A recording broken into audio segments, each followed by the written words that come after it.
Humor à primeira vista.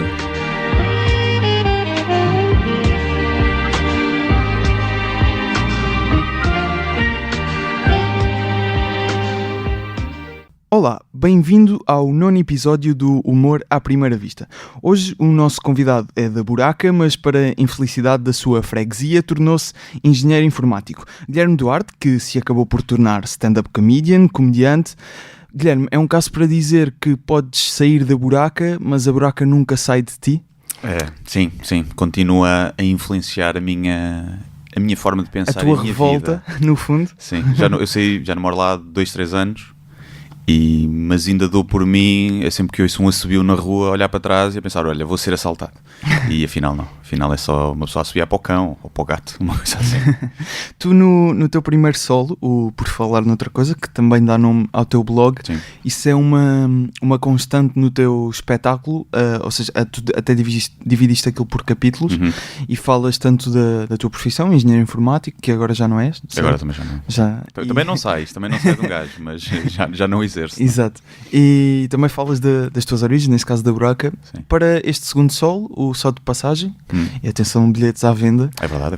Aproveitem. Já há 2 datas esgotadas, aliás, Porto e Lisboa, mas já abriram mais. Mas para este segundo solo, como é que tens algum receio de abordar esses tópicos agora? Porque pode haver a tendência do público a achar este gajo só sabe falar da buraca e de engenharia informática. Não é receio, não vou falar deles. Não vais? Não vou, não por receio, mas porque acho que já disse tudo o que tinha a dizer. Posso puxar de vez em quando, ou assim, mas no espetáculo não está previsto, vai ser coisas mais... Continuar a ser muito ligado a mim, às minhas experiências, coisas que eu penso, histórias que eu passei, mas é capaz de ter um bocadinho da Maia e de buraca lá no meio, mas não histórias que aconteceram lá por acaso, mas não se vai centrar nisso, e de engenharia informática também já não devo falar. Vai ser mais storytelling então? Se calhar? Um misto, não. Vai ter algumas partes que sim, vai ter 2 ou 3 histórias assim mais no formato storytelling, mas depois outras partes não, mais sobre, por exemplo, não querer ter filhos, vai ser uma grande vertente do espetáculo, falar um bocadinho sobre isso, porque é que não quero ter, depois algumas histórias que me aconteceram, quando era mais novo, e depois coisas um bocadinho mais, como a morte e a religião, que são os meus temas fetiches. Tu estás com quantos anos agora? Estou com 34. 34 anos. Então esse tópico dos filhos vem e da morte, né? Da morte já está quase, né? Metade já está, metade boa. E dos filhos, sim. Também é uma... É porque à minha volta os meus amigos começam muito a ter filhos e as pessoas perguntam mesmo, muito, quando é que tens filhos? E eu, não quero ter. E parece que estão a olhar para o diabo em pessoa, né? E então vai ser algo que eu vou ali explorar e ver o que é que dá. E em relação a... Tu tiveste alguns momentos característicos durante o espetáculo, tanto o Dr. G, que era uma rubrica que já tinhas. Já percebi que, pelo que disseste no Instagram, que o formato vai ser diferente. Ou seja, sim. Mas vais apostar na... Vai ter algumas coisas parecidas, vai ter coisas diferentes. Pode ser que o Dr. G não vai haver, por exemplo. E aqueles one-liners? Vai haver one-liners... Não no mesmo formato? Não no mesmo formato, parecido, mas adaptado de outra forma. E vai ter um momento inicial e final também um bocadinho diferente. Pode haver rap outra vez, mas também há de haver outras coisas que não são.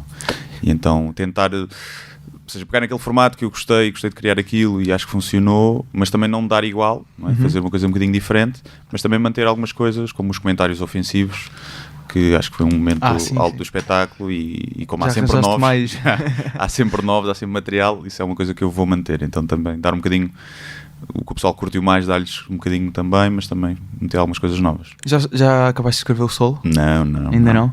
Não, estou a estreia daqui a 2 semanas e meia, acho que já tinha acabado. Está 90%. 90%? Falta. Mas já sabes o que é que é escrever? Ou... Já, em termos de stand-up está quase tudo. Estou agora a limar a entrada e a selecionar os comentários ofensivos. É isso que basicamente falta fazer. E aproveito já aqui para introduzir-se um bocado mais cedo do que o normal, mas hoje vamos falar de Bo Burnham. E uma das características que eu achei semelhantes entre os solos do Bo Burnham, nomeadamente o último, o Make Happy, e o teu que não vi ao vivo, embora este segundo já vou ver ao vivo. Olha, já tenho bilhete para março, em Lisboa. Mas pelo que vi no YouTube, achei que existiam ali algumas inspirações Sim, em sim, termos de produção. É mais esse nível. Sim, epá, acho que se não tivesse visto, por exemplo, um Bo Burnham a fazer, eu até acho que vi o primeiro espetáculo, o segundo só veio depois, acho de ter feito o meu, mas relativamente ao primeiro, que é... Foi em que ano o teu, neste O caso? meu foi em 2017, 17. estreou, sim. O Make-up acho que é de 2016. Sim, o Make-up é o segundo, não é? É Sim. o segundo. Eu já não me lembro se vi, acho que vi depois de escrever, porque eu normalmente faço isso. Mas ele, mesmo no primeiro ele já tem bastante Sim, exato. presente essa parte. Normalmente quando estou a escrever, não vejo nada. Por exemplo, há 6 meses que eu não vejo nenhum solo de stand-up. A sério? Depois quando acabo de escrever é que vou ver. Porque tens medo de... Sim, tenho medo absorver alguma coisa de absorver alguma coisa sem querer e Pois. tenho medo também que toquem em assuntos em que eu queria tocar e eu fico ali com o ângulo inquinado para ali, porque depois quando estou a escrever sobre isso estou sempre a pensar naquele ângulo que aquela pessoa fez. Mas pode haver o inverso, é consumir tudo para ter a certeza de que não falas disso. Mas para isso eu tinha consumido todos os espetáculos do mundo. Inglês, grego, Mas assim, espanhol, os americano. Estás a ver? Tinha que Estou a perceber. ser. Não, depois de eu fazer isso e de ver se houver alguma coisa mesmo muito parecida, posso mesmo que eu não tenha visto, obviamente para me proteger, apesar de eu saber que nunca vi, mas para me proteger tento cortar ou mudar um bocado. Já aconteceu. Mas não, estou de consciência tranquila. Mas em relação a isso, sim, se eu não tivesse visto um Bo Burnham a fazer o espetáculo dele, eu se calhar nunca tinha tido a coragem de meter momentos diferentes que fogem ao stand-up tradicional. Nunca tinha tido coragem para fazer, apesar de ele não ser se fizermos o Team Minchin, por exemplo, também tinha os momentos Exato. musicais, não é? O Neil Brennan também tem a parte de storytelling, a parte das one-liners, não sei o quê. Portanto, mas o Bo Burnham foi de certeza uma influência, foi a primeira vez que eu vi um gajo fazer coisas muito diferentes no stand-up. E isso também deu uma coragem de, espera lá que isto dá para arriscar e fazer aqui qualquer coisa. Ali no What, no primeiro solo dele, eu estive a fazer, hoje estive a ver ali o início, os primeiros 7 minutos é aquele número de constante mudança, são 7 minutos em que aquele não é stand-up, aquele é um show de variedades. Exato, porque ele vem do teatro, ele fala muito disso que...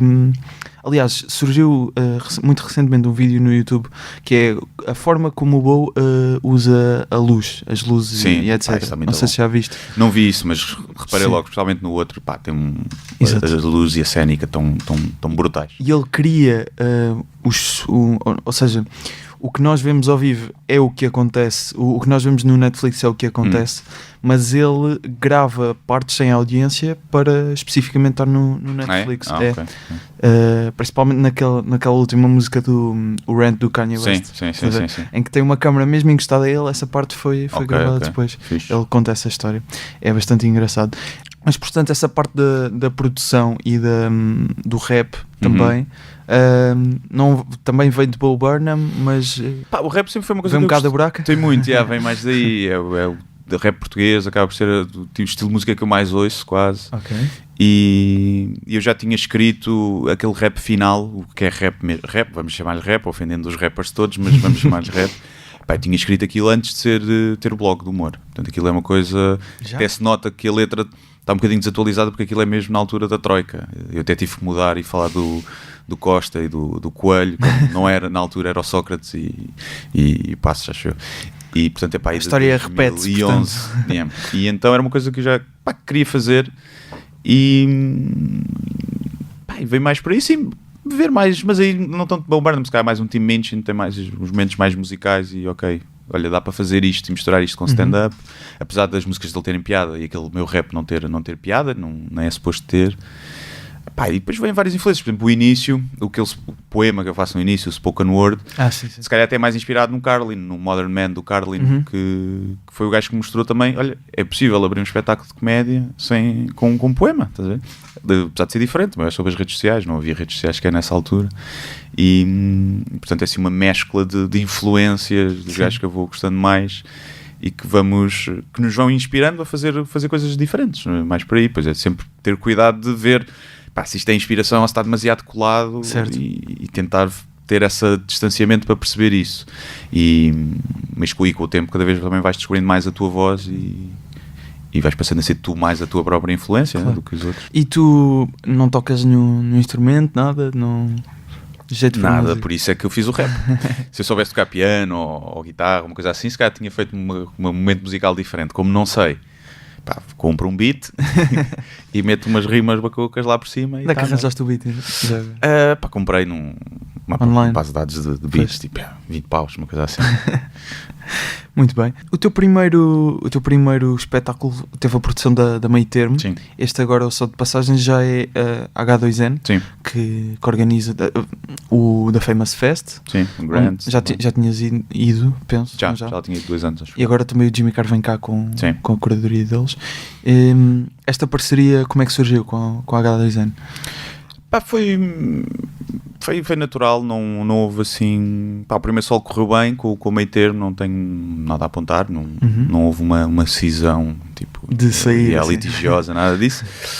Eu achava que estava no momento de eu experimentar outro formato, pá, porque isto é muito difícil de ter tipo agenciamento ou uma produtora quando estás tipo a meio caminho. Estás a ver? Porque quando estás mesmo a começar, apostam em ti e não estão à espera de retorno ainda, é uma aposta a longo prazo. Quando estás muito grande, já dás dinheiro para toda a gente e para sustentar uma estrutura. E quando estás a meio, é muito difícil.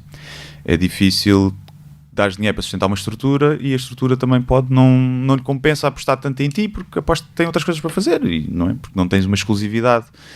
Cá é difícil aqui um comediante ter um agente sem ter vários, porque há poucos agentes que, se vamos ver que o comediante que dá 10% ao agente, há poucos comediantes em Portugal que os 10% dão para uma pessoa, um agente viver bem e tirar, claro. Para um agente tirar 1.000 euros por mês, o comediante tem que fazer 10.000, e não há assim tantos comediantes a fazer 10.000 euros.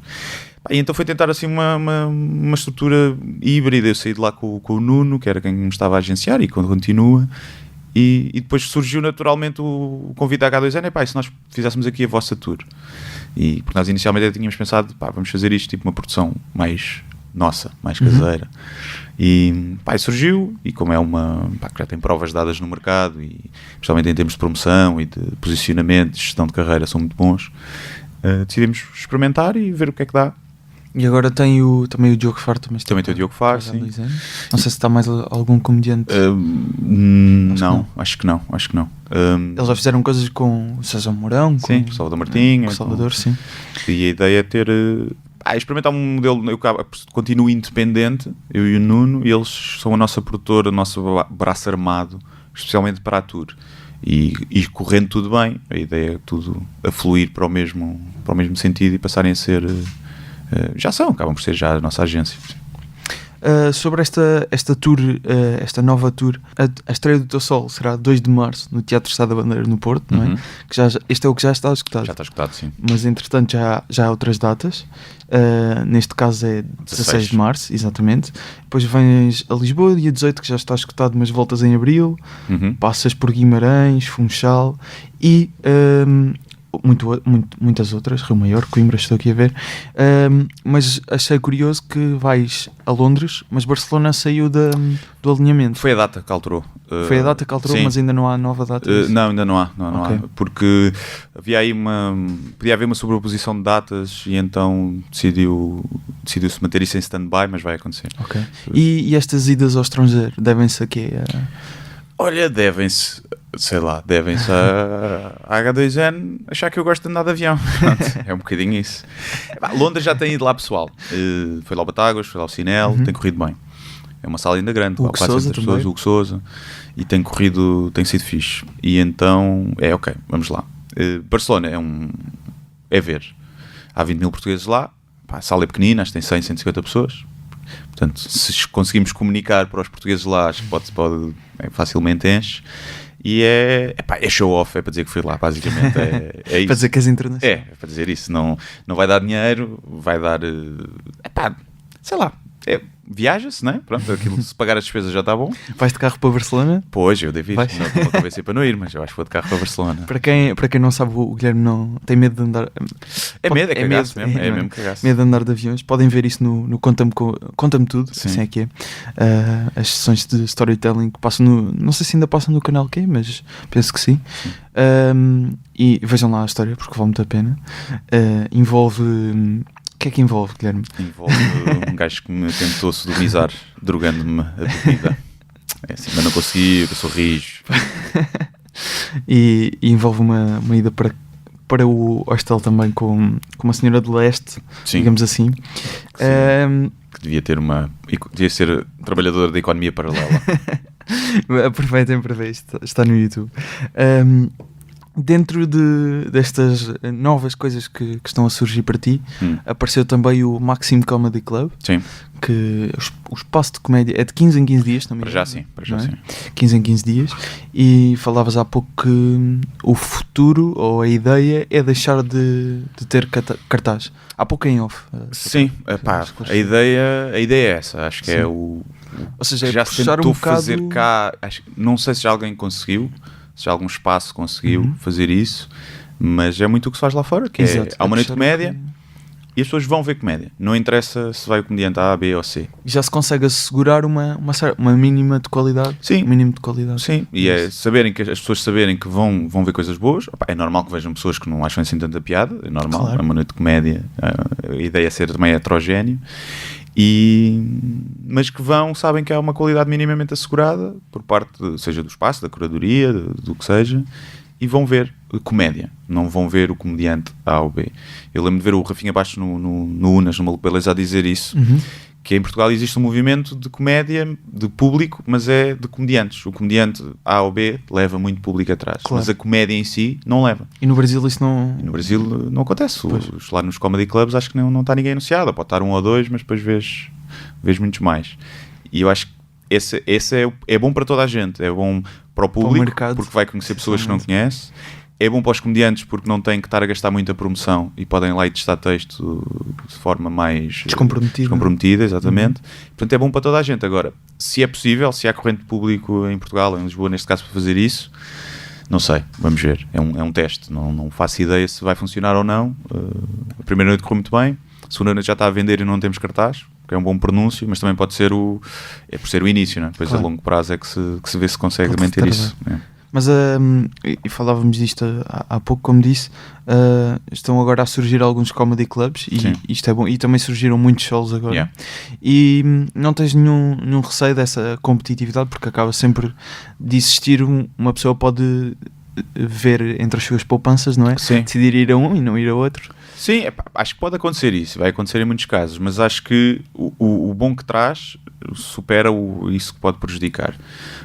Eu acho que vai acontecer muito mais pessoas que nunca foram ver muita comédia ao vivo e vão ver um espetáculo ou dois, isto é giro, deixa ver o que é que há mais, e vão ver um comediante até que não conhecem muito bem. Vai haver mais esse caso, acho eu, do que as pessoas que querem ver todos e não têm dinheiro e têm que escolher.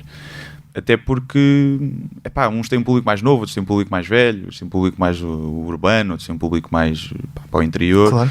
E então mais familiar, um humor mais familiar, outros não. E então acho que há público para todos. Sinceramente, acho que não está saturado o mercado. E acho que isso se vê no online, em que há público para todos. E portanto acho que traz mais benefícios do que prejudica a cada um de nós. Apesar de termos todos a ideia, eu também e calhar ali muito perto do outro gajo e se calhar vai roubar público, assim. Mas acho que eu acredito que alguém que vá ver o meu espetáculo e goste, mais possivelmente vai ver o espetáculo de outro, e o contrário, alguém que vai ver o espetáculo de outro comediante e que goste e não me conhece, tem muito mais probabilidade de me vir ver a mim, porque vai querer explorar. Porque vai querer explorar isso. E os amigos e grupos de amigos, um gosta mais de um, outro gosta mais do outro, ou conhece mais um, conhece mais outro, e vão acabar por falar, tens que ver este, e o outro diz, mas olha, então vem ver este que eu já comprei bilhete. E eu acho que esse vai beneficiar muito a comédia, acho. Agora, dentro destes shows que surgiram, o que também, o revival que voltou foi o Levanta-te e Ri. Não sei se por acaso agora, supostamente acho que ia ser uma vez por mês, este mês ainda estamos a gravar isto em fevereiro. Sim, acho que fevereiro não vai acontecer. Não deve acontecer, talvez em março. Já tens alguma... ou tens essa ambição sequer? Sim. Até pode ser que vá em março, nunca se sabe, percebes? Nunca se sabe. Ok, pode acontecer, mas não... Sim, eu acho que é um programa importante para haver. Não acho que seja o contexto ideal para fazer stand-up, ao vivo com câmaras, com um público que não é o ambiente propício para o riso. Mas acho que é importante, acho que ainda tem muita gente a ver. É bom para chegar a outras pessoas. Ou seja, se eu for lá, não vou numa muito de cativar o meu público, porque acho que o meu público eu cativo nas plataformas onde eu me dei a conhecer. Eu vou ali para ganhar outro público, para experimentar, acaba por ser ainda a televisão ainda tem muito esse poder que é o selo da qualidade. E tu depois imagina um orçamento para uma empresa, Mas ele teve no Levanta-te e Ri, portanto, passa cá mais 500 euros. Ainda tem esse condão e mesmo nesse mundo corporativos e das marcas, o facto de ires à televisão ainda te valoriza muito a tua marca pessoal. E eu acho que o Levanta-te e Ri está a passar o processo, começou como revival, e eu acho que é como deve ter começado, e acho que cada vez mais vai abrir a porta aos comediantes da nova geração. Claro. E misturar, vai chegar uma altura em que já o pessoal nem pensa, olha, este tem 2 da nova geração e 2 da antiga, já ninguém pensa, tem 5 comediantes e que estão misturados, e acho que sim, acho que há público para isso, há espaço para isso. Agora é um risco, porque se te corre mal ali também pode prejudicar muito, não é? Mas também quem não arrisca, né, não está na profissão certa. Então, mas vamos expor aqui que realmente vais em março. Vamos expor. Até porque não tenho a certeza. Sim. Vamos expor que vais a Levanta-te e Ri em março. Neste caso, nunca na vida ias levar material novo, certo? Não. Gostava muito, mas se me apanhasse num timing em que eu não estou com o solo, eu até levava. Até acho que tinha Escrevias alguma coisa por tomates para fazer isso, sim. Agora, o meu texto novo, melhor, vai para o sol, e portanto não o posso queimar ali. Claro. E portanto vai ser o meu texto antigo, e lá está, vai ser nessa perspectiva. Quem me conhece e for ver, provavelmente já viu no sol anterior, mas não é para esses, e o público acho que percebe isso, não é para esses que eu estou ali a fazer, porque esses já me viram. Então eu estou a fazer ali para outro público que não o viu. Mas queria juntar algumas coisinhas novas, mas não sei, depende do tempo que seja para fazer, depende muito do outro cartaz também que seja, para teres mais ou menos uma noção do público que pode estar lá. E então não sei, se eu for, não sei ainda o que é que vou fazer, por exemplo. Será uma coisa que tenho que adaptar, vendo as variáveis todas, o local onde é, também não sei.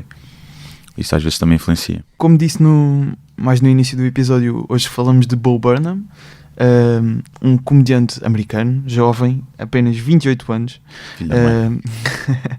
e que ultimamente não se tem dedicado muito à comédia, infelizmente. Ele lançou 2 aliás, se contarmos o Words 2010, que penso que foi só um álbum áudio na altura, não tenho certeza. Mas existem, como aqui já falámos, o Bo faz muita comédia musical, não só, mas também. E lançou, portanto, esse álbum tem muitas músicas disponibilizadas no canal do YouTube. Aliás, ele começou como youtuber. Sim. Com 16 anos, para enviar, ele diz na altura que queria enviar o vídeo ao irmão, pôs no YouTube e de repente, no fundo, foi a primeira YouTube star de comédia, digamos. Sim, acho que teve tipo 5 milhões de views numa das primeiras músicas. Exato. E ele acaba por nos últimos solos, e tu dizias isto em off, que parecia ali um declínio mental, e ele refere mesmo isso na última música, parecia que ele se ia matar. Sim, eu sentes isso? Eu senti aquilo como nunca se sabe, porque o gajo é muito bom nisso, a fingir coisas, não é? Ele vem do teatro. Mas aquele final e de viver, quando ele fala, viver a vida como audiência. Pois bem, para contextualizar, estava o Guilherme Duarte a dizer algo muito pertinente sobre o facto de achar que o Bo Burnham se ia matar, e a gravação foi à vida. Aproveita este mini break para te pedir para seguires o Humor à Primeira Vista .podcast, tanto no Facebook como no Instagram. Peço imensa desculpa por esta falha técnica, e agora sim, continuem com o Guilherme Duarte a falar sobre Bo Burnham. Há muitos, mas lá há muita depressão entre comediantes e muito muito e overdose. E então pode ser porque o nível de fama é estratosfericamente maior, e passares o dias e noites inteiros em comedy clubs é diferente do que cá, que não estás nessa vida mais boémia, né? que é mais propensa às vezes à depressão. E então eu achei isso, e acho que foi por isso que ele se afastou e começou a fazer outras coisas. Mas eu acredito que ele vai voltar. Ou não. Se ele com o cinema correr bem, há de voltar eventualmente, acho eu. Mas se calhar daqui a 5 anos faz um solo outra vez, e depois está 5 anos ou 10 anos. É o chapéu, está uns anos sem fazer. Pois. Isto que o Guilherme estava a dizer, ele lançou um filme, o 8th Grade, que não teve nomeações para Oscars, mas teve para outros prémios, principalmente a rapariga Elsie Fisher. Vão ver, é um filme muito fixe. Viste o filme? Vi. O que é que achaste? Eu ia com a expectativa muito alta, porque era o Bo Burnham e porque eu já tinha ouvido críticas que era wow. Exato. Epá, não achei assim tão wow. Acho que está está profundo, está bem real, isso é giro. Sim. Acho que falta a meu ver, um arco narrativo ali diferente. Acho que o filme é sempre muito igual. Eu também não achei wow. Yeah. Gostei, mas também, Eu gostei, está giro. também não é o meu género de filme. Tem partes que emocionam, está bem. Pois. E toca muito. Eu às vezes penso isso, o que é ser adolescente nesta era das redes sociais Pois. e dou graças aos senhores da tecnologia, não a Deus, mas de não haver na altura. Graças ao Zuckerberg. Yeah. E então acho que toca nesse assunto, mas depois sinto falta ali de qualquer coisa. Parece que a meio do filme, o filme depois continua sempre muito parecido. Se calhar o objetivo até pode ser esse de ser sempre igual, porque a vida é sempre assim, não sei o quê. Até pode ser propositado esse arco narrativo menos, não tem sem twist, sem nada. Mas gostei, mas gosto mais dele como Como stand-up comedian, sim. Também. Vamos aqui ouvir uma das músicas do WoW, que é exatamente mais ou menos neste meio, digamos assim. Não é uma música com muita piada. Penso que conheço a Art is Dead, sabes? Sempre bom. E vamos ouvir. I must be psychotic, I must be demented to think that I'm worthy of all this attention, of all of this money you worked really hard for. I slept in late while you worked at the drugstore. My drug's attention, I am an addict, but I get paid to indulge in my habit. It's all an illusion, I'm wearing makeup, makeup, makeup. Art is dead, so people think you're funny. How do we get those people's money? Bo Burnham com Art is Dead. E há aqui uma frase na letra que é We're rolling in dough while Carlin rolls in his grave. Yeah, sim. Que é as passagens favoritas. Yeah. Sem dúvida, aqui uma referência ao George Carlin, de quem nós falámos no 4º episódio com o Tiago André Alves. E esta frase, concordas com esta ideia de que cada vez mais há este stand-up comedian que se preocupa mais com o dinheiro no fundo e não tanto com a arte em si? Não sei se cada vez mais. Eu acho que naturalmente cada vez mais há isso, porque antigamente o stand-up comedian não dava dinheiro. Portanto, quem ia para stand-up comedian nunca seria por causa do dinheiro e nunca se preocupava muito com isso. Mas isto mais nas Américas. Sim, mais nas Américas. Aqui em Portugal. Cá não dá, continua a não dar. Mas acho que sim, acho que o fenómeno das redes sociais e da sociedade um bocadinho mais fast food faz com que o pessoal se preocupe, mas eu não acho que isso seja mau, atenção. Eu acho que também sou muito contra aqueles que dizem eu só faço o que eu quero porque sou um artista e depois tens tipo 10 seguidores e o público é que não percebe. Não, és uma merda. Se não tens público também és uma merda. Nem quem tem muito público é mau porque é comercial, mas também quem tem pouco público também não é alternativo e bom sempre. E então acho que tem que haver um misto. Acho que se queres ser comediante, principalmente cá, lá nos Estados Unidos é diferente. Tu podes fazer a vida só do stand-up e ganhar muito bem. Cá em Portugal é muito difícil e então acabas por ter que fazer coisas que não é o que te inspiram mais artisticamente, seja publicidade, seja eventos empresariais, seja o que for. Mas é normal que assim seja e também acho que quem vai contra isso porque acha que é muito diferente e rebelde também não está a fazer o que eu acho que se deve fazer, que é aproveitar isso para fazer dinheiro, para depois teres a liberdade financeira para fazer o que realmente gostas sem te preocupares com o dinheiro. Sim. Eu, se não fizesse, por exemplo, alguma publicidade ou eventos empresariais, não tinha a liberdade para fazer depois um falta de chá que é completamente a custo zero e a perder dinheiro. Mas que me dá um gozo tremendo de fazer com o Ricardo Cardoso. E então as pessoas às vezes dizem és um vendido, está bem, mas olha, é para eu ser vendido que eu posso pôr o meu espetáculo de borla online. É para eu ser vendido que eu depois posso fazer o falta de chá. E portanto, o que é que queres? Queres pagar tu pelo conteúdo? Dás-me €1 por mês e está-se bem, se os 300 mil têm like na página do Facebook me dessem €1 por mês, eu não precisava de fazer mais, eu ganhava ali 4 milhões por ano, estava todo contente. E portanto acho que há pessoas que querem só, tipo, acho que há sempre um misto de ego e de agradar ou seja, és humorista porque sobe o ego e é bom para ti e porque gostas de fazer rir o público e estão interligados. Depois há de haver mais gente que está mais pelo ego, outros que estão mais por fazer rir. Mas acho normal. Acho que quem está nisto só para ser famoso acaba por não ter público, acho eu. Uhum. E eu já vi alguns casos, nem só cá, lá fora, pessoal que dá só ao público aquilo que ele quer e eu acho que começa a perder um bocadinho começa-se a castrar muito. Tipo quem? Tipo quem? Lá fora, sei lá, mas tem muito sucesso, tipo um gajo, o Kevin Hart, por exemplo, estás a ver? Um gajo bué comercial e que não era um Dane Cook no início, não é? Eu duvido muito que aquilo seja muitas vezes a comédia, que eles não querem explorar outros temas e ser um bocadinho mais deep.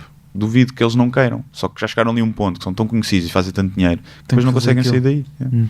Acho eu, não sei. Percebo. Se bem que é legítimo, se eles gostam só daquele tipo de humor, é legítimo que o façam, não tenho nada contra. Sim, exato. Estavas a falar de ser um vendido, tu agora lançaste até uma parceria com a Puzzle, não é? E o primeiro episódio é mesmo esse, Sim. o título, Guilherme é um vendido. Yeah, sim. Ontem estava a ouvir o Maluco Beleza contigo e mesmo quase no final tu dizias: dificilmente faria patrocínio de um banco, mas tenho um preço. A não ser que me paguem muito bem, não foi o que eu disse? Foi. Yeah. Mas tenho um preço. Exato. Eles bateram esse preço? Pá, bateram, pagaram bem, não, para o que é, para o conteúdo que é, né? Não estamos a falar de contratos milionários de televisão. Foi, ou seja, o que é que nos leva a fazer estas coisas? É o dinheiro, mas é também espera lá, deixam-me fazer uma coisa gira, deixam, ok. Se me deixam fazer uma coisa gira, não precisam pagar tanto, estás a ver? Não.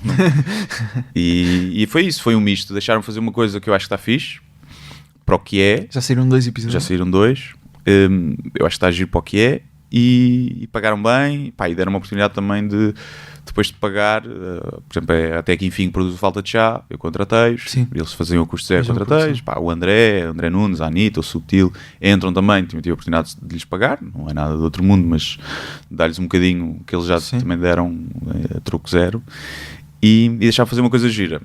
Portanto foi acima, porque já tive uma vez uma marca que me pagou para fazer um vídeo, era uma farmacêutica, e pá, eu fiz o guião, tipo, pá, era uma marca que eu também, numa farmacêutica, não é uma coisa assim, às vezes tenho que pagar muito bem, lá está, até porque tem dinheiro. Pá, eu fiz o vídeo e no fim, eles no fim queriam alterar aquilo tudo. E queriam tirar as partes porque não, isto aqui não fica bem, isto aqui não, prejudica a nossa marca. Pá, merdas. E eu disse, pá, não vou alterar isso, vai ficar sem piada. Eles, então não queremos. E eu, tá bem, pronto. Pá, eu perdi, são 3 mil euros. Já estava gravado. Pá, são 3 mil euros que eu preferi não ganhar do que prejudicar a marca. Agora, nem sempre dá para fazer isso. Se fosse num mês em que eu precisava de pagar contas e estava apertado, se calhar tinha que dar o rabinho à farmacêutica. E é tentar ir gerindo isso. Ai. Dar o rabinho à Era o rabinho à farmacêutica que todos damos, né? Todos compramos medicamentos. O pessoal gasta dinheiro com as farmacêuticas. Eu estava a ganhar dinheiro com as farmacêuticas. Era equilibrar o universo. Há pouco, quando eu sempre a dizer há pouco, isto é bengala linguística. Quando estávamos aqui a ouvir o Art is Dead, estava aqui a comentar com o Tiago, que está aqui a tirar fotos. Olá, Tiago. Ou se não o conhecem, mas pronto. Uma vez fomos ver um stand-up e houve um comediante que fez, portanto, uma piada muito parecida, para não dizer igual, à do Bo Burnham.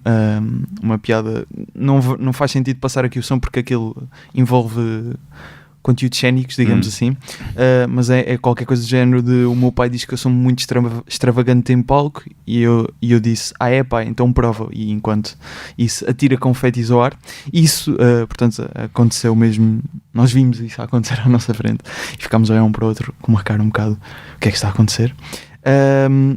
E tu estavas exatamente a comentar que já tinham mais ou menos dito: então estás a fazer este conteúdo é... Sim, pá, acho que acontece a toda a gente. Acho que... um bocado inevitável. É inevitável. Eu não conheço ninguém, pá, que faça conteúdo, pá, muito conteúdo, e que não seja acusado de plágio em algum ponto, pá, principalmente quando falas de atualidade, quando falas de assuntos... Sim, atualidade, muito. Pá, acontece.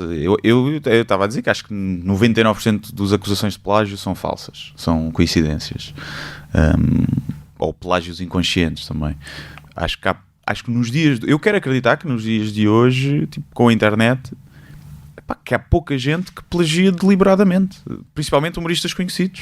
É o que eu costumo dizer: pá, então se eu quisesse plagiar, então eu ia para a Alemanha, para a França, via uns comediantes, traduzia e plagiava, porque 99% das pessoas, 99,9% das pessoas em Portugal não conhecem comediantes franceses e alemães e gregos e russos. Agora ia plagiar o Carlin, estás a ver? Um gajo ainda por cima que eu falo e que digo sempre que é uma das referências. Não, era estupidez. Posso não ser honesto, mas não sou burro, estás a ver? E então acho que, e portanto, como eu acho isso em relação a mim, eu dou sempre esse benefício da dúvida aos outros comediantes em que eu vejo coisas parecidas. Já me aconteceu outros comediantes fazerem coisas muito parecidas com as minhas em que eu sei que não é plágio, sei que é uma coincidência, e que não pode ter sido de propósito. Primeiro porque lhes reconheço a qualidade para não precisarem de me plagiar ainda por cima a mim, e depois porque acho que era, além de ser desonesto da parte deles, era de uma estupidez estarem a plagiar um gajo que eles até conhecem, que sabem que eu conheço. E já aconteceu casos em que houve, e até me mandaram mensagem a dizer, olha, fiz um sketch que é muito parecido, vou apagar. E não tinha visto, desculpa lá, e não sei o quê. E digo logo, eu já sei perfeitamente que não plagiaste. Eu, por mim, podes deixar estar. A não ser que seja para te protegeres a ti, para não te terem acusado de plágio, isso é uma coisa. Agora, se for por mim, deixa estar na boa.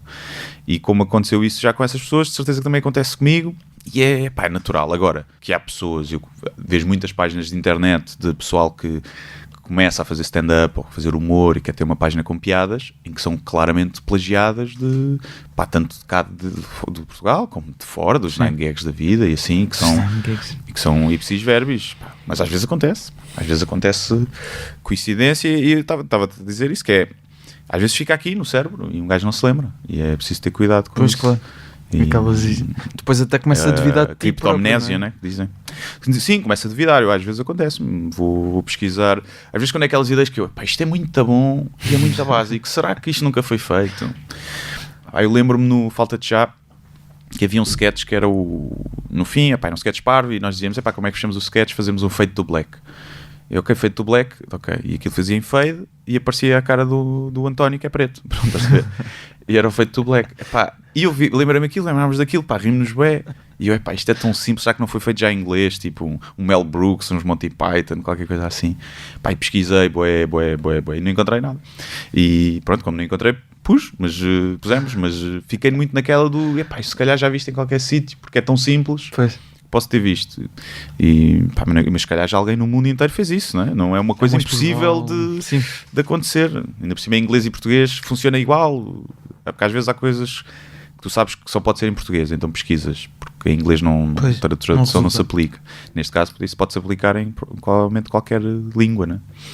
E é mais complicado. Olha, quem faz muito isso de pesquisar todas as ideias assim que tem é o Ricardo Araújo Pereira. Ouvi dizer, sim. Ele diz que pesquisa sempre incessantemente cada as ideias que tem para ver se alguém já fez. Também tens esse hábito. Depende dos temas, sim. Depende dos temas. Foram temas que eu sei que já... Imagina, aqueles temas mais básicos, que é tipo as 10 tipos de pessoas, não sei onde. Que eu já sei que pessoas fizeram, de certeza. E então eu vou pesquisar para ver se o que eu tenho a dizer acrescenta alguma coisa. E se vir que não, que é banal e já muita gente fez, não faço. Mas normalmente vou ver. Agora, quando são histórias minhas, não pesquiso, não é? Quando são outros temas, eu não tenho muito de pesquisar. Eu acho que isso de pesquisar é um bocadinho para... Percebo e faz sentido, mas por outro lado, onde é que tu paras de pesquisar? Pesquisas só em português e ninguém fez está-se bem?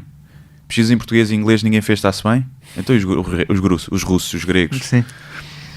Se tu queres fazer uma coisa que nunca ninguém fez, então tens que pesquisar em todas as línguas do mundo, para teres mesmo a certeza. Claro. Portanto, quando pesquisas só em português ou em inglês, também acaba por... Estás a limitar... Estás-te mais a proteger a ti, sim, de uma acusação de plágio do público, do que propriamente a ter uma preocupação legítima em fazer algo que nunca foi feito. É isso que eu acho. E acho que é inteligente isso, proteger-os de caíres em lugares comuns que o público possa ficar com uma noção errada de ti ou de plagiar. Acho que isso é importante.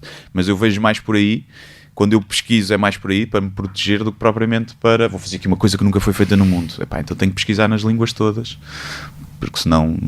Não serve nada, né? Pesquisa só em português ou em inglês. Já tiveste alguma ideia que tenhas tido e depois apagaste por ou encontrares ou por perceberes que era muito parecida a alguma que te lembres? Sim, já. Ainda há pouco tempo tive uma ideia, também ainda bem que a apaguei porque acho que não era muito bom, mas que era que as baleias têm amor planctónico, estás a ver? Planctónico, pronto. Plantão. Tive essa ideia e depois fui pesquisar, não encontrei nada em português, mas fui pesquisar em inglês e havia tipo isso, tipo, eram puns, whale puns, não sei o quê. E eu tipo, olha, pronto, já não vou usar. Ia usar tipo para as piadas secas do espetáculo e não vou usar.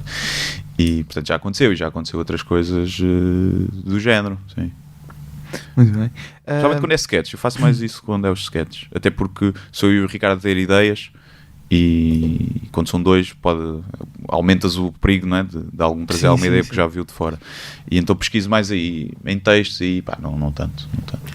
falava do Ricardo Araújo Pereira há pouco. Não sei se já ouviste algum episódio deste podcast, mas nós temos aqui uma rubrica em que o convidado conta sempre a história como conheceu o Ricardo Araújo Pereira.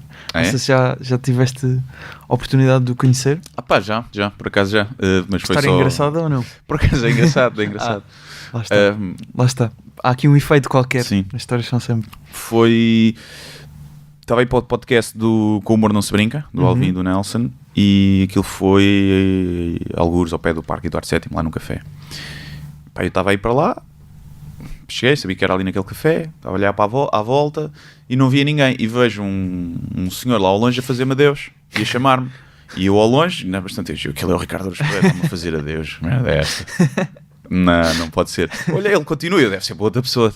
Depois é que eu depois vi que estava o Nelson e o Alvin ao lado e ele estava a fazer a entrevista. Pronto. E foi isso. Eu cheguei lá, ele estava mesmo a sair, ele cumprimentou-me lá, tudo bem. E desapareceu pelos arbustos, qual tipo Bigfoot, qual criatura mítica. Gravaram no mesmo dia. Que é poucas vezes vista na rua. Okay. E então foi só isso, nem sequer falámos. Depois já falámos algumas vezes assim por e-mail, mas não é especial. Pronto, mais uma história engraçada. Tu, antes disto tudo de stand-up comedy, que foi tivemos a falar mais disso, começaste com o blog, portanto, por falar noutra coisa, e antes disso até, engenharia informática. É verdade. E eu já te disse isto há bocado, em off, mais uma vez eu a dizer isto há bocado. Tens que ter um podcast só em off. Exato. O que é que eu estava a dizer? Exato, eu também já andei em engenharia informática, portanto, mas digamos que tive um bocado de inteligência de sair. Conseguiste sair a tempo. Concordas que foi inteligência? Vamos ver quando acabares o curso se tiveres trabalho ou não. Pois, lá está. Acho que para a tua sanidade mental foi sem dúvida uma boa escolha. Para ofertas de trabalho, se calhar não foi. Se calhar não, ainda por cima dá para jornalismo. Pois é. E pronto, e tu tiveste licenciatura no técnico, mestrado no técnico. Sim. E em engenharia informática, e ainda trabalhaste durante algum tempo, despediste há coisa de 2 anos. 2 anos, sim. Trabalhei 2 anos e meio numa consultora, depois 2 anos e meio numa startups. Lá no meio o Hello Europe. Sim, lá no meio uma viagem meio maluca. E se tivesses a minha idade, digamos assim, tivesse entrado para o ensino superior, terias escolhido outra vez engenharia informática? Ou... sabendo o que sei hoje não é? Quando sabes um bocadinho, pois. Já não escolhes. Mas mesmo na altura parece que já Sim, não era bem a tua... Eu no dia de escolher, eu tive para pôr engenharia biomédica, que era um curso relativamente novo, acho que tinha 1 ano, e eu sabia que juntava ali biologias e medicinas, que eu também sempre gostei muito, e tive, vai não vai. Mas depois pensei, isto é um curso novo, e pode ser uma estupidez. E ainda bem que não o fiz, porque na verdade o pessoal de biomédica está nas consultoras também. Também não há trabalho propriamente na área cá. Portanto, ainda bem que o fiz, porque acho que esse percurso me fez chegar aqui e neste momento faço o que gosto, mas provavelmente teria ido ou para medicina ou teria ido para cinema. Estás a ver? Tinha sido assim, uma coisa totalmente diferente. Se eu fosse por aquilo que gostava. Sim, a medicina, claro. Nunca achei que tivesse vocação. Não gosto muito de lidar com pessoas, né? Mas ser cirurgião, isso deve ser giro. E abrir pessoas e tal. Abrir pessoas é giro, claro. Lidar com elas não tanto. Lidar com elas não. Elas quando estão a dormir são todas fixe. E, portanto, teria sido se calhar por aí. Ou teria ido para medicina, ou teria ido para cinema, ou até para algo relacionado com a escrita. Tipo, não sei, ou seja... Ou era médico ou era desempregado. É um bocado isso. Mas as competências que aprendeste em engenharia informática ainda te ajudaram alguma coisa? Imagino que a criar o site, aliás. Sim. Foste tu que fizeste o site. Comprei um template e adaptei. Não estou para estar a fazer de raiz, já ninguém faz. Mas... sim, dá-me essa liberdade, né? Qualquer coisa consigo mexer. Já houve problemas com o blog que equipas técnicas com IT informáticos não conseguiram resolver e eu resolvi sozinho. E portanto eles diziam que era impossível e eu na informática nada é impossível, meus amigos. E lá arranjei uma artimanha e deu-me, apesar de a engenharia matar a criatividade, mata o teu lado criativo, não é bem assim, ou seja, mata em termos de ensino, porque não te ensina muito a puxar pela cabeça, mas o processo de seres engenheiro e de programares, resolveres enigmas a toda hora, faz puxar muito pela criatividade. E eu acho que isso pode ajudar também muito no processo criativo do humor, claro. Parecendo que não, dá-te um pensamento abstrato que te pode ajudar e portanto sim, há sempre valências ali e acaba por ser completamente independente em termos de plataformas, depois comecei a mexer mais em edição de vídeo, em edição de imagem. E Acabas por desenvolver uma forma de raciocinar que ajuda. sim, eu acho um bocado isso, acho não é? que isso sim. Pá, Concordo. E o facto de estares infeliz no teu trabalho proporciona escapes humorísticos, porque tens que rir para não te mandares do prédio cá para baixo. Olha, tu tens um perfil de LinkedIn muito completo. Eu estive aqui a ver. Era dos meus tempos, depois acho que adicionei. Ainda recebo aí mensagens, quero vir trabalhar programador? E eu, não pá, já não faço isso. A sério? Yeah. Vem-te convido. Se calhar querem São chatos. um programador humorista. Nem veem isso, Não? nem veem isso. Nem Achas veem, que não? Mas tinhas aqui uma média de 18,5 em ciências, portanto, no secundário. De entrar para a faculdade. 18,5. Sim. Incrível. 19 no exame de matemática. Ui. 19 no exame de física. 19 no exame de geometria descritiva. Tu podias ser Pumba. um gênio neste momento. Não. Mas decidiste dedicar ao humor. Não. Foi isto. Isso é. Portanto, era na altura em que eu ainda tinha cabeça, não estava queimado. Agora o humor já me queimou a cabeça toda. E nesta altura já escrevias? Não. Não? Foi só mesmo depois daquela Sim. fase ali entre empregos? Sim, epá, é isso, só escrevia nas aulas de português. Pois. Gostava de escrever as composições e isso, mas não era uma coisa que me apaixonasse, não escrevia em casa, nada disso. Foi só mesmo... eu tinha tido um blog antes em que escrevia, mas era mais piadas soltas. Pai, durou tipo 1 mês ou 2. E esse que eu não queria falar noutra coisa era isso. Pá, vai ser 1 mês ou 2 em que eu estou aqui para me entreter e nunca vai dar nada. Mas depois comecei a escrever textos maiores também e comecei a descobrir esse gosto. Tu, neste momento, fazes crónicas para a SAP 24 Uhum. e ainda a dose diária Sim. em vídeo. Sketches já acabou agora Sim. a segunda temporada de Falta de Chá. Rádio, agora estás na Antena 3 Estou na Antena e tens 3. o podcast Sem Barbas na Língua Exato. com o Gonçalves. E fazes stand-up. Uhum. Desta mescla toda, se pudesses só escolher uma atividade para expores a tua comédia, qual é que dirias que preferias? Pá, difícil. Acima de tudo eu gosto de escrever. E isso acabas por... Quer dizer, na rádio também agora tens. Antes Sim. não, mas agora... Sim. E ou seja, a escrita eu acho que é a forma mais pura que há de fazer rir alguém, não é? Não tens os artifícios das vozes, inflexão, das caretas, da Aliás, postura corporal. Tu até achas que é mais puro que o stand-up comedy? Sim, sem dúvida, sim. Não é? Porque... Estás a rir alguém só a ler o que essa pessoa escreveu é muito mais puro do que às vezes estás a rir de stand-up por causa da postura física, da voz, da careta. E então acho que é mais puro. Portanto, isso é o que eu gosto mais, é de escrever piadas e inventar coisas que façam rir os outros. Depois o meio em que eu veiculo essas piadas. Escrever é melhor porque estou em casa de pijama, ninguém me chateia, mas cada vez me dá mais prazer estar em palco, fazer stand-up, especialmente montar espetáculos. Se me disseres, dá-te muito gozo de fazer 20 ou 30 minutos de stand-up ali a qualquer lado, não me dá muito. Mas montar um espetáculo de início ao fim, com esses momentos diferentes, isso dá muito gozo de fazer. Ou seja, o testar material não... Testar material é giro se o público souber o que está a acontecer. Isso é giro. E Os preliminares foi aquela... Os preliminares foi uma tentativa minha de também tentar... Isto é um bocado presunçoso, mas é de educar, não no sentido de ser educador, mas de mostrar ao público como é que isto funciona no stand-up, porque efetivamente muita gente não sabe. Há muita gente que nem sabe que é escrito. Há muita gente que acha que o pessoal vai para palco e diz coisas. Pronto. Já me perguntaram, lembro nos primeiros espetáculos, quando eu abri a segunda data em Lisboa, perguntar se ia ser um espetáculo diferente. E eu, claro, então em 2 semanas eu fiz um espetáculo de 2 horas novo. E que normalmente é o público que acha que é caro o bilhete, porque não tem noção do trabalho todo que há por trás. E então os preliminares surgiu muito para isso, para mostrar ao meu público e ao potencial público de comédia qual é que é o trabalho de testar material, de testar em sítios mais pequenos, de aprimorar piadas, o que é que funcionou, não funcionou e de construir um solo. E portanto eu gosto nesse contexto, é giro, dá-me muito gozo de fazer os preliminares também. Mas o público tem que saber um bocadinho disso, porque não há nada pior do que tu estás a testar material novo e o público não saber que há esse processo. Exato. Aliás, tu na descrição do teu solo, por falar noutra coisa, tu depois dizes bilhetes para o novo espetáculo em 2019 e abres parênteses e dizes contexto 100% claro. Diferente deste, atenção. Tens que referir isso. Senão... porque há muita... Acho que cada vez mais as pessoas percebem, mas ainda há muita gente que não, e a culpa não é delas, é porque não há uma cultura de stand-up em Portugal ainda, e então acho que isso é importante. E esse é um dos grandes problemas que este podcast quer resolver. Olha, sim, parece muito bem e ajuda sempre. E pronto, já não sei o que é que eu estava a dizer. Mas sim, escrita, mas por exemplo, fazer os sketches Falta de Chá dá-me um gozo, brutal.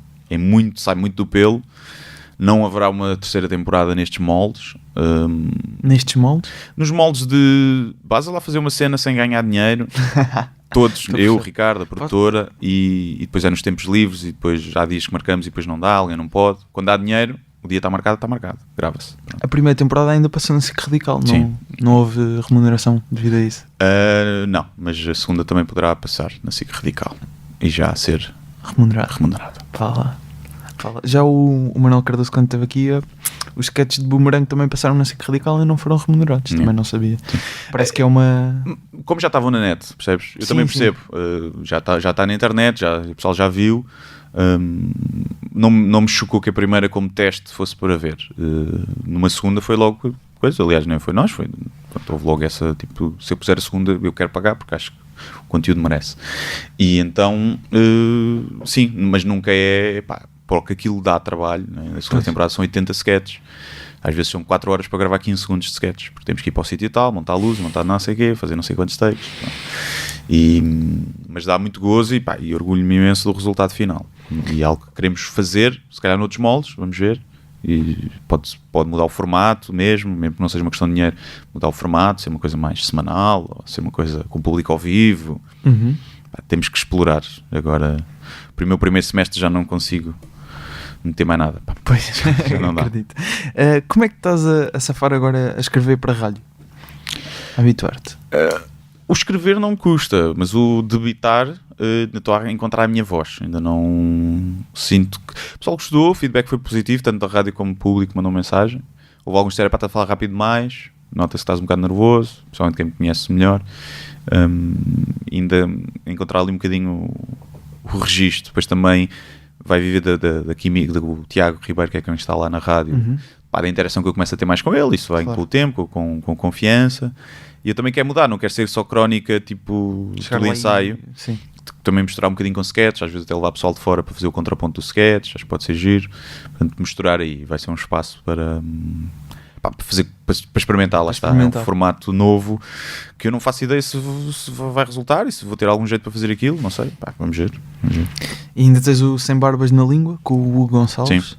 Mas isso é um podcast mais conversa, mais... Sim, não tem texto propriamente. Sim, ele prepara-se minimamente, porque é um profissional. Eu chego lá e nem vi o mail que ele me mandou com os temas.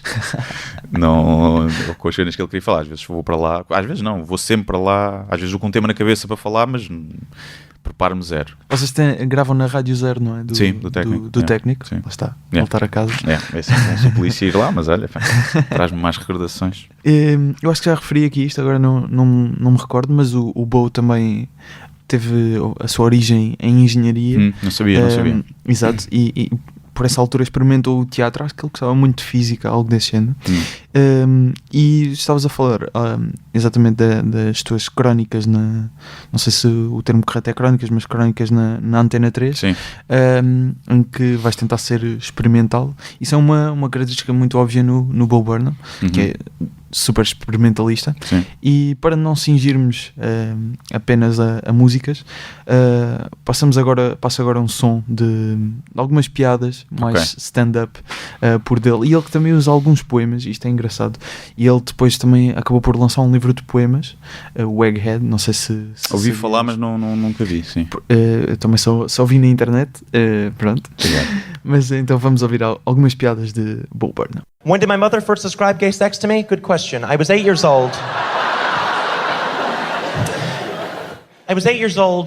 She brought me into the dining room. She sat right across the table from me. She said, "Do you know how your father and I love each other?" I said, "Of course. You and Dad love each other more than 2 people in the world could possibly love each other." She said, "Well, 2 men can love each other in the exact same way that your father and I love each other." She said, "What happens when 2 men love each other like that?"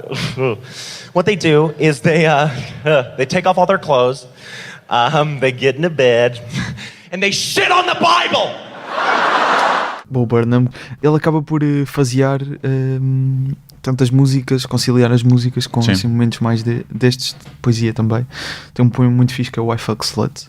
Sim. Muito bom. E depois ali no final fica deep também. Ele tem muito essa coisa. O que é que eu tenho mais para te perguntar? O que é que achaste nomeadamente deste recentemente? O Ricardo Cardoso fez stand-up, é teu amigo. Sim. O que é que achaste? Foi uma merda. Só para dizer que foi no Maxime, no Maxime. Já tínhamos falado no início. Foi uma merda. Ricardo Cardoso é uma merda, não sabe. Teve muito bem. Mas foi a primeira vez que ele fez? Não, foi para aí a 15ª, acho que ele disse isso, 15ª, coisa assim. Yeah. E ele agora vai começar a... Sim, eu acho que eu estou sempre a dar na cabeça, porque acho que foi talvez a noite que lhe correu melhor. Por acaso nunca vi correr mal, houve 1 ou 2 noites mais fracas, desde que eu atuei com ele, mas normal, só está a experimentar. Ele fez algumas datas preliminares, havia sítios mais complicados, mas desta vez acho que foi a vez que ele correu mal, estava mais descontraído. Acho que o grande problema dele é os nervos. E meus também, mas... Pois, tu dizias aqui há uma entrevista, acho que no I, que ainda tinhas receio. Estou borrado. E ainda ficas? Sim, sempre. Tenho com arritmias, passo mal. Mas ele teve bem. Eu acho que eu estou-lhe sempre a dar na cabeça, é para fazer. Faz mais. No sítio que seja, faz. Porque isto só vai lá com o treino. E estou incentivo, porque além de ser meu amigo, acho que ele tem jeito para aquilo. Acho que o stand-up pode ser uma cena para ele. Tem uma postura totalmente mais clean, um bocadinho, mas ou seja, relativamente ao que eu faço, mas tem umas abordagens e as premissas que ele agarra, acho que são giras. E tem muita história de vida, ele, que eu acho que pode pegar e fazer stand-up muito bom sobre aquilo quando ele tiver mais coragem para ele faz mais expor isso. Pelo menos no canal dele do YouTube, é os Vox Pop. Sim. Já se nota ali que... Sim, nota-se. E o Vox Pop é um bocadinho o patinho feio da comédia. Sim. O Vox Pop e o apanhado.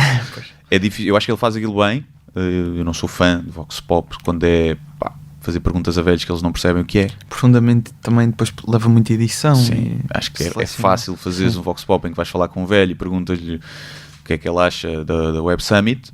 Ele não sabe o que é. Vai ter piada, mas é fácil. Ou seja, Vox Pop é muito difícil fazer em que a piada está do lado do humorista. É muito gratuito, não é? A piada está do lado do gajo que não sabe do labrigo. Agora, há pessoal que faz isso muito bem. O Bondage fazia isso.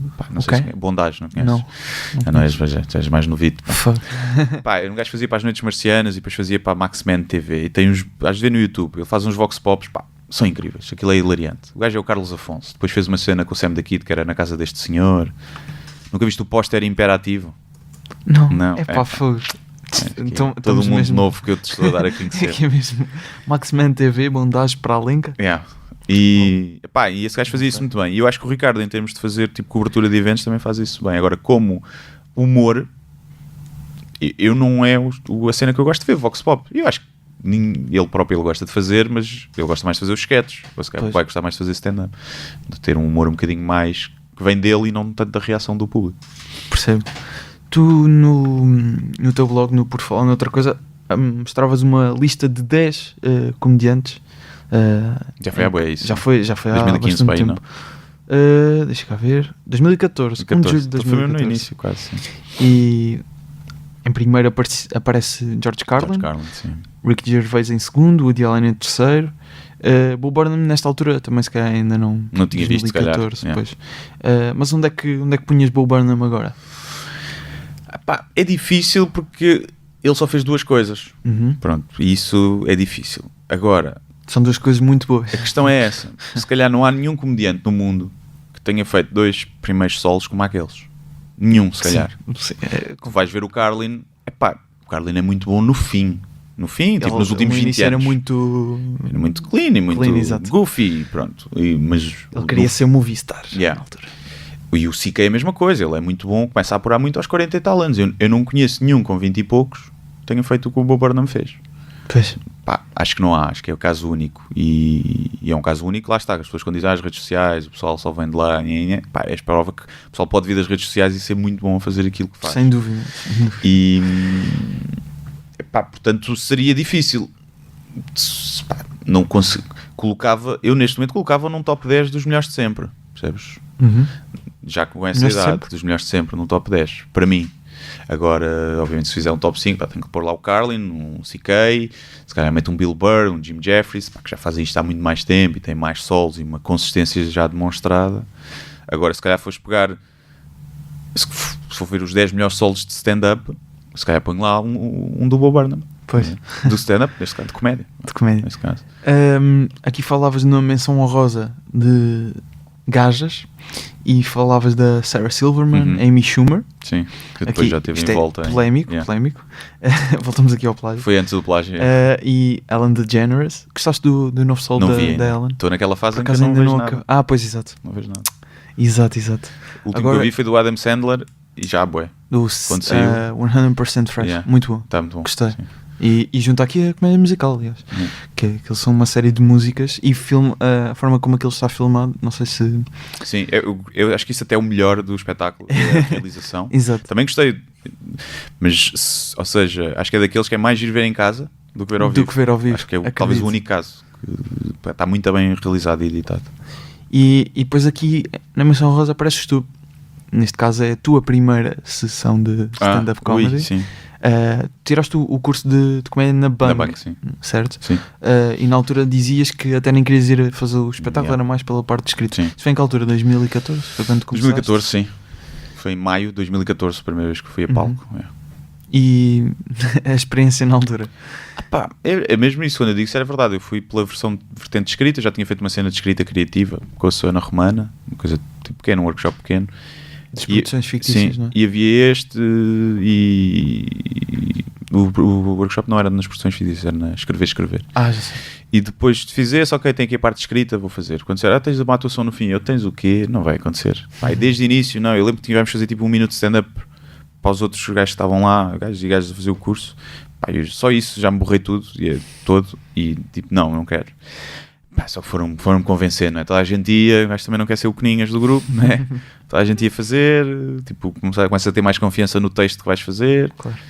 É um ambiente controlado, familiares e amigos de toda a gente que ia fazer o curso, e fiz. Pá, e correu-me bem, foi de graças. Foi tipo, fiquei lá, fogo, Mas já está, aplausos e tudo. algumas piadas depois até no Graças a Deus vem de lá, aquela primeira do... Vem, e não usei no solo, aquela da buraca, Pois, viver na buraca, usaste até ver alguém fazer jogging e pensar que houve merda. Exato. É uma piada que eu curto bem e pá, que mantive no solo porque fazia sentido ali. E foi giro, correu bem. E depois comecei a fazer em barzitos. E esses Foi cursos, correndo bem e correndo mal. achas que esses cursos te deram ferramentas para... Sentes que sim? Vale a pena? Assim, do ponto de vista de aprender coisas, é o que eu digo sempre, até porque eu já dei um workshop e não quero Já enganar as deste um pessoas, dei agora há pouco tempo. E Aonde? dei na Oxy Academy. Era um workshop de 2 dias de 16 horas, 8 horas, 10 horas. E é o que eu digo sempre. Se vocês vêm para aqui para saber o que é uma regra dos 3 de escrita, ou uma cereja em cima do bolo, ou isso, pá, acho que não vale a pena. Podem ver na net, comprem um livro. Exato. Eu acho que aqui vem, quem vai, eu também quando fui para isso, era para conhecer outras pessoas que também gostam de comédia e que estão na mesma fase que eu, para estares rodeado dessas pessoas que têm o mesmo pensamento humorístico ou que querem ter, e para conhecer as pessoas do meio, e para teres uma aprovação. Uma coisa é fazeres rir os teus amigos, outra coisa é fazeres rir o pessoal que está ali também para fazer comédia, ou o formador que tu até gostas.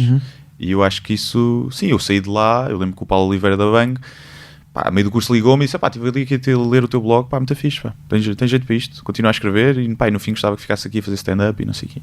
Pá, e ter essa aprovação de alguém que está no meio, que já passaram muitos comediantes pela frente, é fixe. E portanto acho que por aí sim, acho que vale a pena. E porque estou obrigado a fazer, eu, pelo menos nos workshops que eu fiz, nos que eu dei, pá, 50% é prático. Fazer muitas piadas ali, com pressão, usar várias regras diferentes, com vários tipos de ferramentas e acho que isso te ajuda.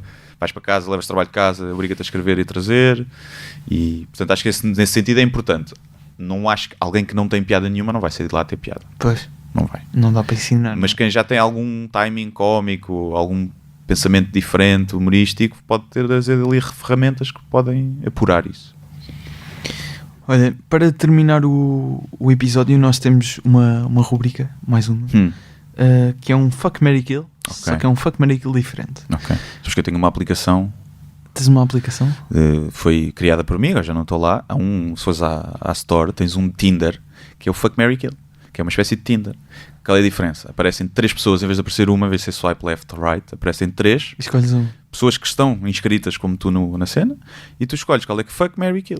Depois se tiveres fuck com fuck, dá match, podes falar com a pessoa. Ou se tiveres kill com kill, também dá match, também se podem matar.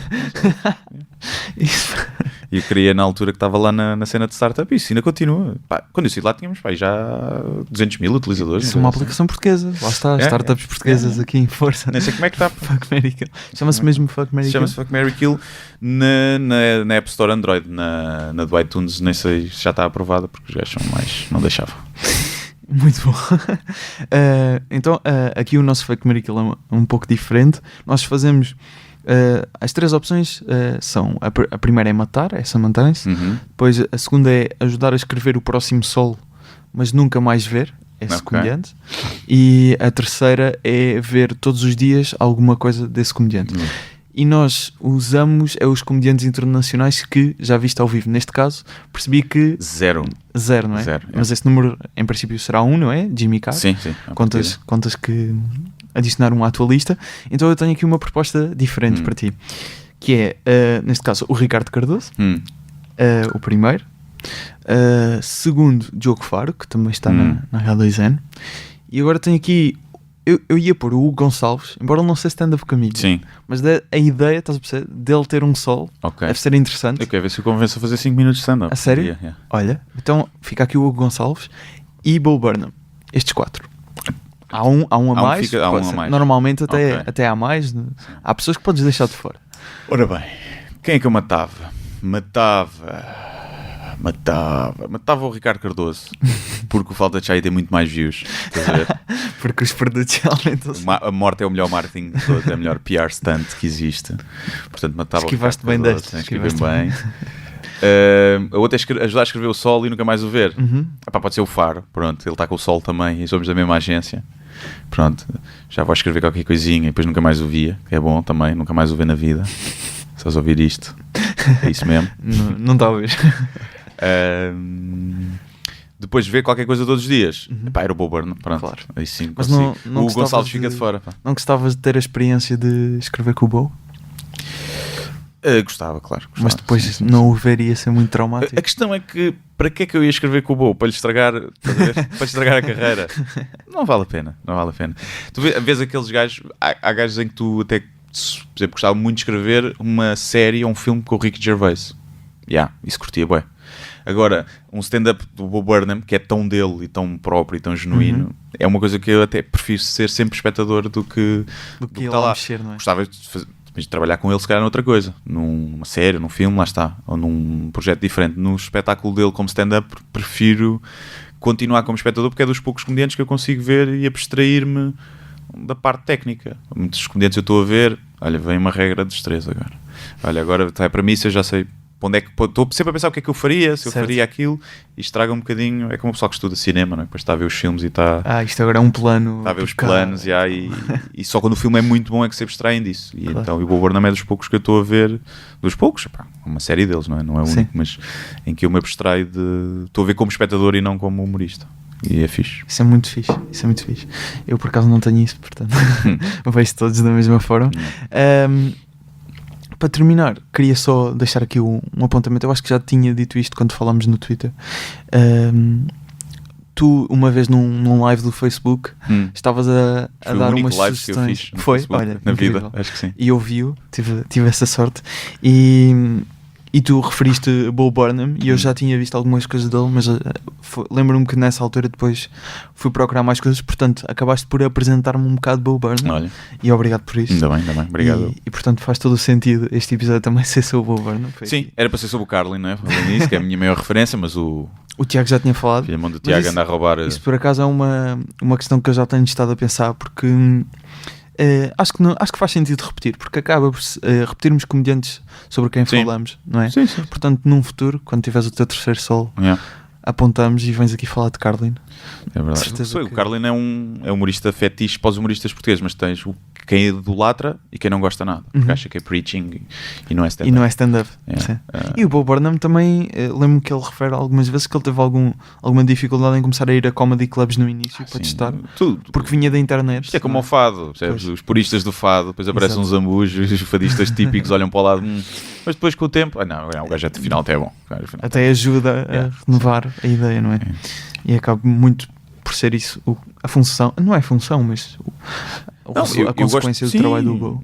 Sim. Pá, eu gosto muito de stand-up puro e duro, só aquilo. Gosto para a ver, gosto de ver, a fazer, gosto de mostrar coisas, até porque é uma defesa, né? Porque é muito difícil teres o mesmo ritmo de stand-up de 1h30, difícil. Conseguires fazer momentos diferentes, também te protege. E isso é fixe. Mas como espectador gosto de ver, tanto gosto de ver um como gosto de ver por exemplo, o Adam Sandler, que é um gajo que eu até nem aprecio muito, mas gostei de ver o Sol dele. O Sol, pois. Visto, por acaso, isto o Sol já tem há algum tempo, portanto não estás nesta pausa para não ver solos. O repertoire do James A. Caster, que está na Netflix, não sei. Não vi ainda. Ok, mas é também uma coisa muito, muito experimental, acaba por ser quase um bocado de teatro e também é uma coisa assim diferente. Aconselho para ti e para os ouvintes. Tenho que ver. Muito obrigado, Guilherme. Nada, obrigado eu. E pronto, e é isto, não é? Acho que não tenho mais nada a dizer. Acaba com silêncio desconfortável. Exato, normalmente é assim. Obrigado, até um dia. Deus. We all want love. How many single ladies out there looking for love tonight? Yeah, woo that sadness out. Some more where that came from. Ladies, I know what you want. Want.